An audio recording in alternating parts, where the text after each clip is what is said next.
సంస్కృతి ధ్యాన మార్గమే. విగ్రహారాధన, విగ్రహాలు, ఆడంబర భక్తి, ఇటువంటి అనేక రకాలైన భక్తి ఇది భక్తి కాదు. స్వస్వరూపాన్ని దర్శించడమే దైవ దర్శనం. దీనికోసము అందరూ ధ్యాన సాధన చేయాలి. విగ్రహము పూజించడము భక్తి కాదు.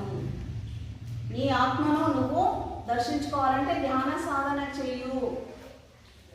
ప్రతి ఒక్క ధ్యాన కేంద్రంలో ధ్యానధారణ అయిన తర్వాత శ్రీ పరమహంస పులాజీ బాబా గారి 52 స్తోత్రాల పఠనం చేయబడుతుంది. దాని తర్వాత హారతి, ప్రసాద దానం జరుగుతుంది. మన వార్షికోత్సవం అప్పుడు ఏం చేస్తారు? అప్పుడు ఫస్ట్ జ్యోతి ప్రజ్వలన, తర్వాత గ్రంథాల పూజ, తర్వాత స్తోత్రాల పఠనం,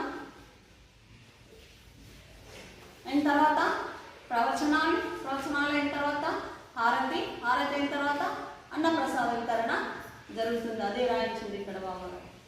దానిలోని సమయానుసారంగా మన సాధనకు బోధన చేసే కొన్ని గ్రంథాలు ఉన్నాయి.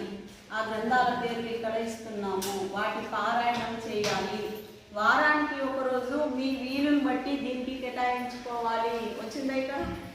వారానికి ఒకరోజు గ్రంథ పారాయణము మీ సమయాన్ని బట్టి వీలుని బట్టి పెట్టుకోండి అంటున్నారు బాబా గారు. ఇక్కడ అవి గ్రంథాలు ఏమి ఇక్కడ మనకు తెలుగులో దొరకలేదు. నేను చాలా వెతికాను ఈ గ్రంథాల కోసము.